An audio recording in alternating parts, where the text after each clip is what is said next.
храмови на исламската вера и со тоа била целта за нивното асимилирање. Но еве, дојдоа други времења, како што вели токму еден муслимански предводник кој е познат како еден од оние либералните муслимани, кој вели никогаш туѓинецот не може да живее на оно место во оној град како што ќе живее на своето родено место. Па така ете поминало времето и пак ете христијаните, православните на овие простори стануваат мнозинство,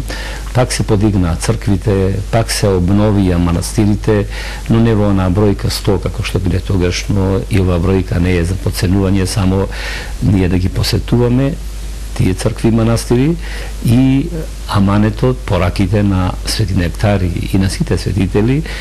кое значи усогласување со животот на Христа, нашиот Спасител, да го продолжиме. Несомнено е дека, како што рековте, треба да се поучуваме и од ликот и од делот и од постапките на Свети Нектари, особено дека тоа како битолчани веројатно и многу повеќе не обврзува. Веројатно поединечно на парохиските свештеници е поучителното слово и запознавањето со светителот на своите верници. Светителот на некој начин повторно се откри, ако може да се каже, или се повторно почна да се чествува во Битола пред повеќе од 10 години. Па дали може накусвате да искористиме оваа прилика да им кажеме на гледачите кој е Свети Нектари? Свети Нектари е роден најверојатно според житието во 1430 година, зашто имал 70 години кога преминал од овој свет во небесниот свет, а тоа е 1500 година. Имал уште еден брат и неговата мајка имала видение дека ќе навалат агаријаните и ќе го опустошат градот и ќе ги убијат жителите на градот, и заради тоа и рекла дека заедно со својот сопруг и со децата да го напуштат градот и да се сместат во планината, најблиската планина. И така и се случило. Навалата на агаријаните била ужасна,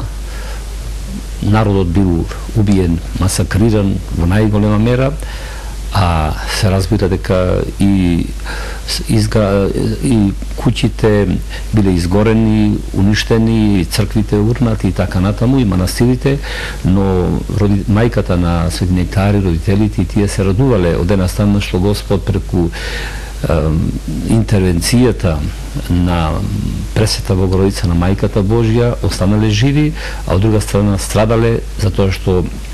пострадале нивните сограѓани кои за жал пострадале со нивните гребови, бидејќи во тоа време нормално дека имало и многу гребови кај луѓето присутни, а и се што доаѓа, секоја неприлика,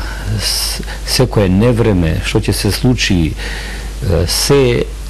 е последица на нашите гребови. Претежно, во најголема мера е последица на нашите гребови. Но потоа тие се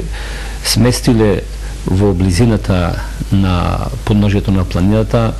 Баба, во манастирот што бил посетен на Свети Кузман и Дамјан. Тука се случило едно чудо, кое после она чудо јавувањето на Мајката Божја на мајката на Свети Нектари, кој го имал името Никола. После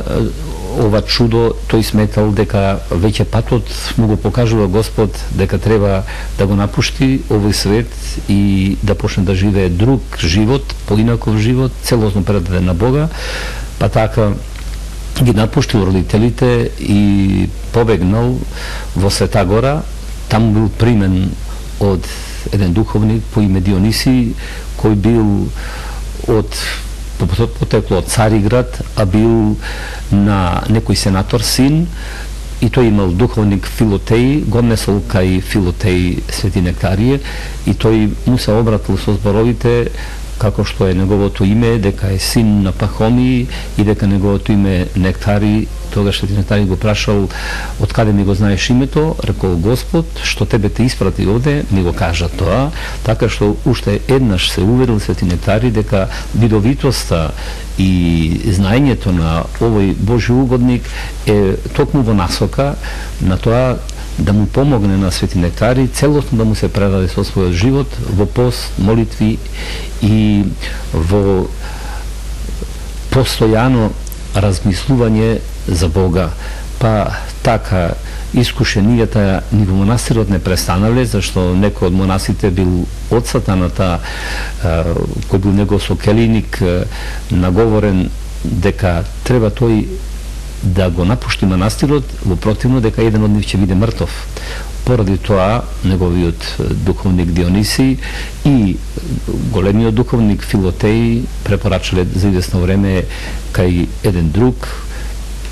духовник по име Даниил, кој имал голем манастир, да престојува со дека овој монах не го напушти манастирот, кој наистина и завршил многу трагично, он напуштил манастирот, отишол во светот и така во неубав, нечист, недостоен живот го завршил крајот на своето живење,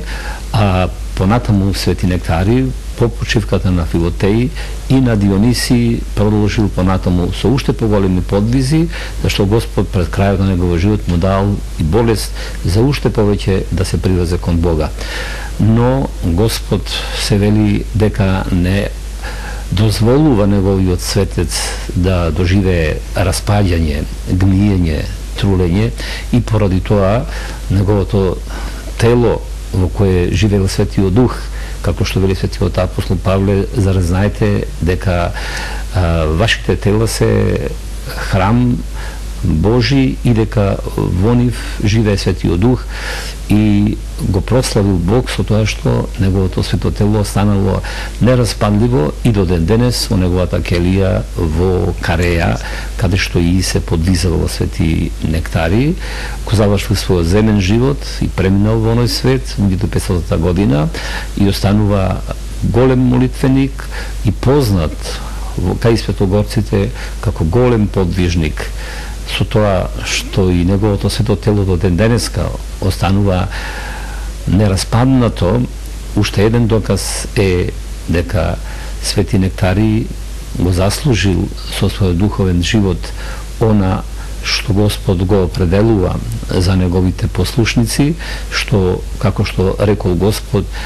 што око човечко не виде и уво човечко не слушна, тоа Господ го приготви за оние кои го љубат. Па токму заради тоа и свети Нектари ете останува и понатаму голем молител и заштитник на градот Битола. Он е оној кој е нашиот молитвен закрилник пред престолот на Севишниот, па затоа и треба таков почит, таква почит да му оддаваме на свети Нектари Битолски. Направихте одличен вовед, споменувајќи ги светите мошти, значи осветувањето на телото на светителите, за значењето на светите мошти, кои што исто така играат улога во чествувањето кое што ќе следи и имаат врска со празничната литија која што веќе традиционално се изведува. Ќе продолжиме по рекламите.